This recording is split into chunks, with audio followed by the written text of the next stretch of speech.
Day one of the job, and Eric Halvorsen looked directly at Zara across the breakfast table and said, "You're not a maid." Zara kept her expression perfectly neutral. Years of clinical training had made her excellent at this. "I'm sorry." "You're holding the coffee pot wrong. Too carefully. Like someone who's been told how to hold it but has never actually done it for a living." He leaned back in his chair, eyes, pale gray, unsettling, fixed on her face. "Also, you have a PhD. I can tell by the way you move, the posture, the confidence. You're educated, overqualified, which means you're not here to clean." Behind them, Freya, the estate manager, had gone very still. Zara set down the coffee pot, made a decision. "You're right. I'm Dr. Zara Okonkwo. Clinical psychologist. Your sister Astrid hired me. To spy on me. To help you. You had a breakdown 6 months ago. You've refused all therapy since. Astrid thought if I could observe you in your environment, I might be able to what? Fix me." Eric stood, crossed to where she stood, stopped close enough that she had to tilt her head back to maintain eye contact. He was tall, broad-shouldered, with the kind of face that belonged in Norse mythology, all sharp planes and cold beauty. "I'm not broken, Dr. Okonkwo, but someone wants me to think I am. And you just walked into the middle of a very dangerous game." "What game?" "The one where my family convinces me I'm losing my mind so they can take control of my empire." He stepped back. So, now you know. "You can leave, or you can stay and help me figure out who's gaslighting me. Your choice. But make it fast because whoever's doing this already killed my last therapist." Zara should have left. Should have called Astrid. Should have reported this to the ethics board. Instead, she said, "Tell me everything. If you want to know what happens when a psychologist and a crime lord play mind games with each other while someone tries to drive him insane, and when professional distance becomes something far more dangerous, keep reading. Because this story is about to mess with your head in the best possible way." 2 weeks earlier, Dr. Zara Okonkwo had been in her London practice when Astrid Halvorsen walked in with a briefcase full of money and a problem. "My brother is having a breakdown," Astrid had said. 6 months ago, he started experiencing hallucinations, paranoid delusions, memory loss. He's convinced someone is trying to steal his business. He's fired his entire security team. He won't see a therapist. He barely leaves his estate in Reykjavik. And you want me to go undercover as household staff, observe him, report back, help him if you can." Astrid had pushed the briefcase across the desk. "Name your price." Zara had named it. A ridiculous number. Astrid hadn't blinked. "One condition," Astrid had added. "He can't know who you are. He'll refuse treatment if he knows. You have to be invisible. Just another member of staff." It was ethically questionable at best. But Zara had student loans and a brother with medical bills and a weakness for impossible cases. She had said yes. Now, standing in an Icelandic estate with a man who had seen through her cover in approximately 4 minutes, she was beginning to think she'd made a terrible mistake. He took her to his study after breakfast. A room of glass and steel overlooking the volcanic landscape outside Reykjavik, the North Atlantic beyond. He pulled up security footage on his computer. 3 months ago, he said, I started finding things moved. Small things. A book I left on the desk would be on the shelf. Coffee I made would taste different. Keys would disappear and reappear. Classic gaslighting, Zara said. Yes. But watch. He played the footage. His study. Empty. Then a figure entered, wearing a hood, moving books, adjusting items. The timestamp showed 3 a.m. This happened 14 times. Different people. I can't identify any of them. Professional. Careful. You could be paranoid, Zara said carefully. You could have created this footage yourself during a dissociative episode. I considered that. So I installed cameras only I know about. Hidden. Separate system. He pulled up more footage. Same thing. Different angle. I'm not hallucinating, Dr. Okonkwo. Someone is systematically trying to make me think I am. Zara studied the screen. Why? Control. I run a shipping empire worth 3 billion. If I'm declared mentally incompetent, my uncle Bjorn takes over as acting CEO. He's been positioning himself for years. And your sister? Astrid? Eric looked at her. You tell me. She hired you. Is she trying to help or is she part of it? That was the question, wasn't it? The previous therapist, you said someone killed your last therapist, Zara said. Dr. Magnus Thorson. Excellent psychologist. I hired him 4 months ago when the incident started. He believed me. Started investigating. Then he went hiking in the highlands and never came back. Eric's voice was flat. They found his body 3 weeks later. Ruled accidental fall. I don't believe it. Did he leave notes? Research? Nothing.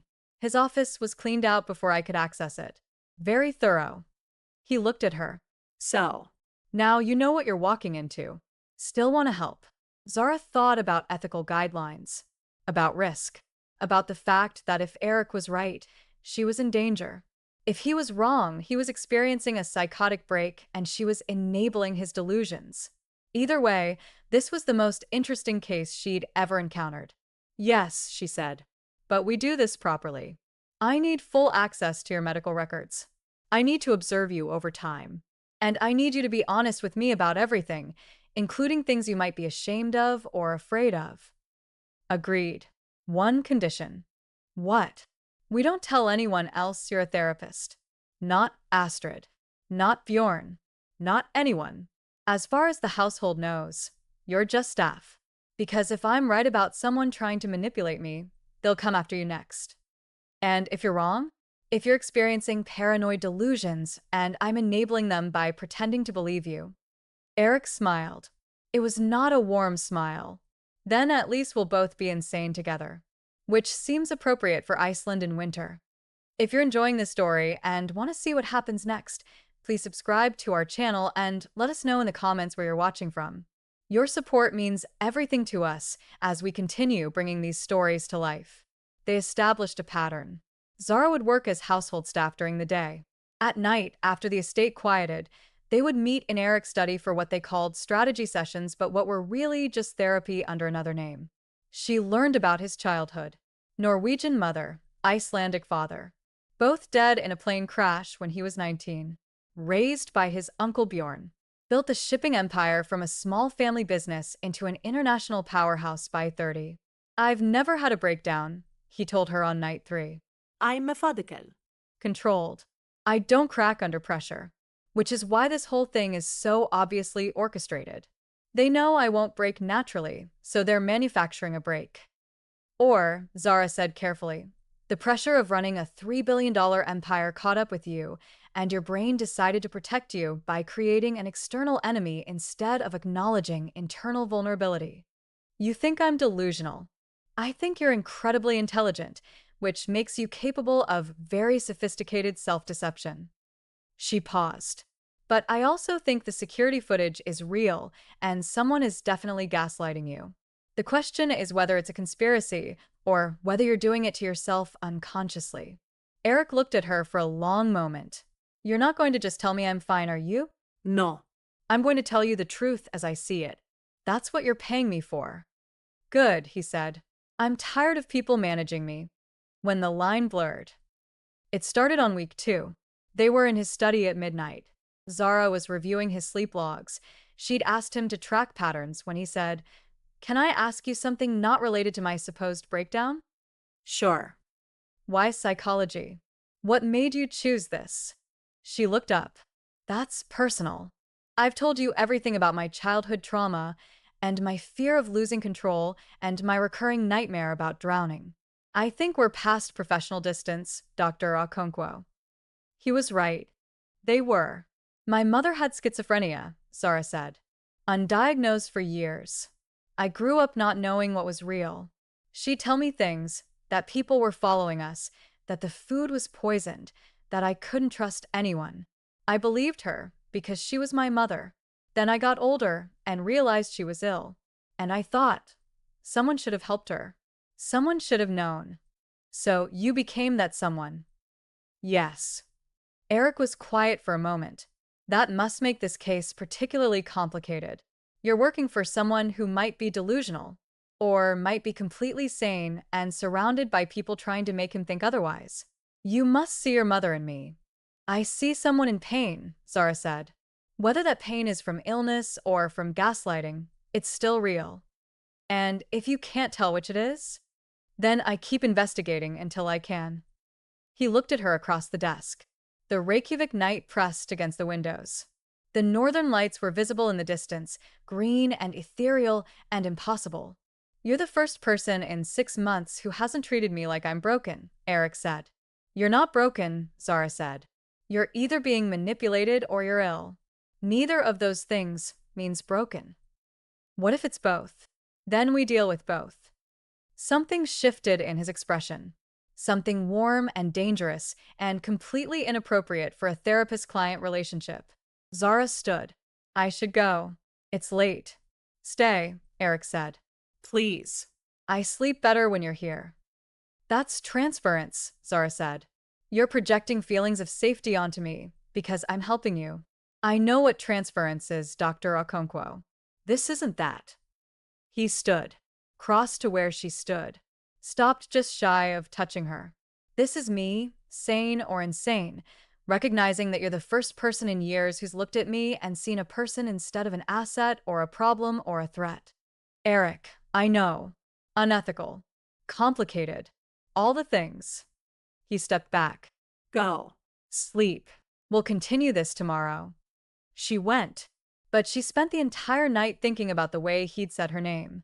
On week 3, Zara started her own investigation. If someone was gaslighting Eric, there would be evidence beyond the security footage. Financial irregularities, communication patterns, personnel changes. She found it all. Bjorn had been slowly consolidating power for 2 years. Board votes that went his way. Key personnel loyal to Eric quietly replaced. Contracts renegotiated without Eric's knowledge during periods when he was unavailable. But she also found something else. Eric had been prescribed psychiatric medication 6 months ago by a Dr. Christian Magnuson, a name Zara didn't recognize.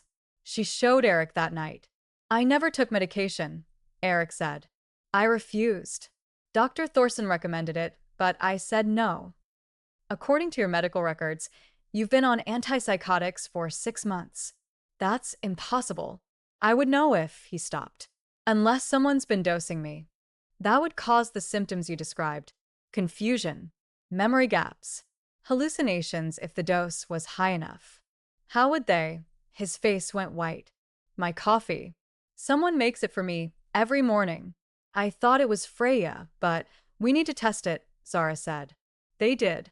That night. While the household slept, Zara took a sample from the espresso machine, sent it to a lab in Reykjavik with an urgent request. The results came back the next day. Risperidone, a powerful antipsychotic, enough to cause significant cognitive impairment. They've been drugging you, Zara said, for 6 months. That's why you've been experiencing symptoms. Not because you're ill, because someone is poisoning you. Eric sat down heavily. It's real. I'm not insane. You're not insane, Zara confirmed. He looked at her. You believed me, even when it looked like I was delusional. You kept investigating. That's my job, Zara said. No. Your job was to observe and report to Astrid. You went beyond that. He stood. Crossed to her. Pulled her into a hug that was desperate and grateful and entirely too intimate for a professional relationship. Thank you. Zara hugged him back. We're not done yet.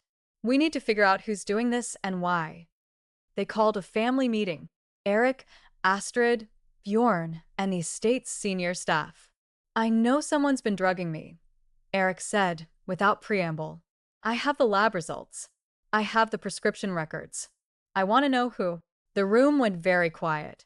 Bjorn spoke first. Eric, you're not well. These paranoid accusations are backed by laboratory evidence, Zara said. She stepped forward. I'm Dr. Zara Okonkwo. Clinical psychologist. Astrid hired me to observe Eric. What I found was a systematic poisoning designed to simulate psychotic illness. Astrid looked shocked. I just wanted to help him. I thought he was having a breakdown. Someone wanted you to think that, Eric said. Who had access to my coffee? Freya raised her hand slowly. I make it. Every morning. Same routine. But she looked stricken. Someone's been leaving notes. Instructions to add supplements. I thought they were from you, Mr. Halvorson. For your health. Who left the notes? They were typed. No signature. I found them in the kitchen. Freya was pale. I'm so sorry. I didn't know. It's not your fault, Eric said. Bjorn. You've been consolidating board votes, replacing my people, planning a takeover. Bjorn stood. I've been protecting the company while you've been sane and being systematically poisoned. Tell me, Uncle, how much money did you think you'd make once I was declared incompetent? The room erupted. Accusations, denials, chaos. Then Zara's phone rang. The lab. Follow-up results. She answered, listened. Her face went very still. The prescription, she said slowly. Dr. Christian Magnuson. He doesn't exist. The medical license is fake. But the registration traces back to a real person. She looked at Astrid. Your assistant. Sonia, Eric's daughter. She's been forging prescriptions. Astrid went white. Sonia? But she's been with me for 5 years. Understanding dawned. Oh my God. She's been working with Bjorn. The police were called. Sonia was arrested within hours. Bjorn was taken in for questioning. The investigation uncovered everything. The conspiracy, the poisoning, the gaslighting operation that had been designed to steal Eric's company. And through it all, Zara stood beside him, not as his therapist, as his partner in uncovering the truth. Zara faced an ethics board review 3 weeks later. The complaint was clear. She had entered into a therapeutic relationship under false pretenses and had violated professional boundaries. She didn't deny it. I made mistakes, she told the board. I should have insisted on informed consent from the beginning. I should have maintained clearer boundaries. But I also uncovered a systematic poisoning that would have continued indefinitely if I hadn't investigated. My client is alive and sane because I chose the ethical violation that prioritized his welfare over my professional reputation. The board deliberated for 3 hours. They suspended her license for 6 months. Probation after that. It was the minimum penalty they could give. Eric was waiting outside the hearing room when she emerged. I'm sorry, he said. This is my fault. It's not, Zara said. I made my choices. I stand by them. What will you do? For 6 months. I don't know. She looked at him. Figure out who I am when I'm not Dr. Okonkwo, I suppose. I have a suggestion, Eric said. They sat in a London cafe. Rain against the windows. Gray and cold and thoroughly British. Come back to Iceland, Eric said. Not as my therapist. Not as staff. Just as you. Zara. The woman who saved my life and my sanity and my company. Eric, I know. It's complicated. Your license. The ethics. The fact that we met under impossible circumstances.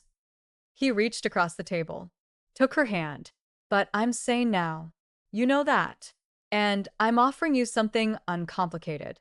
Time in Iceland. Space to figure out who you are. And someone who cares about you waiting while you do. This is textbook transference, Zara said. But her hand didn't pull away. Is it? Or is it just 2 people who met in an impossible situation and found something real in the middle of all the manipulation? He smiled. You're the expert.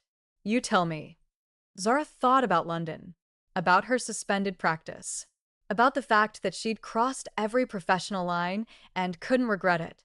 She thought about Iceland, about northern lights and volcanic landscapes and a man who looked at her and saw her, not a therapist, not a savior, just her. 6 months, she said. While I'm suspended, I'll come to Iceland, but we do this properly. No more mind games. No more manipulation. Just honest. Honest, Eric agreed. I think we've both had enough of games. 6 months later. The midnight sun turned the city gold. Zara stood on Eric's terrace watching it, coffee in hand. Coffee she'd made herself, no supplements, no poison, just coffee.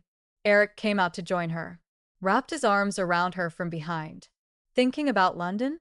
Thinking about whether to go back, she admitted. My license is reinstated next week. I could reopen my practice. Or, or I could stay here. Open a practice in Reykjavik. Be with you. Build something new. That's a big decision. It is. She turned in his arms to face him. What do you want? I want you to choose what makes you happy. Not what you think I want. Not what's ethical or professional or appropriate. Just what you want. Zara looked at the man she'd met as a possibly insane crime lord and who had turned out to be sane and traumatized and real. She thought about the life she'd had in London, the life she could have in Iceland. I want to stay, she said. Not because of transference. Not because I need to save you, but because you're the first person in years who's challenged me intellectually and emotionally and made me want to be more than just my profession. Eric smiled. Good answer. Also, Zara added, I've become slightly obsessed with Northern Lights, and I refuse to leave before I've seen them at least 50 more times. We can arrange that. He kissed her. Welcome home, Dr. Okonkwo. Just Zara, she corrected. For now. I think I'm done playing roles for a while. Just Zara, Eric agreed. The woman who saw through all the manipulation and found the truth, including the truth about us. And in the Icelandic midnight sun, with the volcanic landscape stretching out before them and the rest of their lives waiting to be built, Zara thought. Sometimes the most healing thing you can do is choose the messy, complicated, ethically questionable path that leads to genuine connection. Sometimes the best therapy is just being seen. This story has reached its conclusion. Thank you all for following this story. If you enjoyed it, please write in the comments where you're watching from and share your thoughts about this story. And don't forget to like, subscribe, and share this video as your support is important for me to continue creating content. Until next time.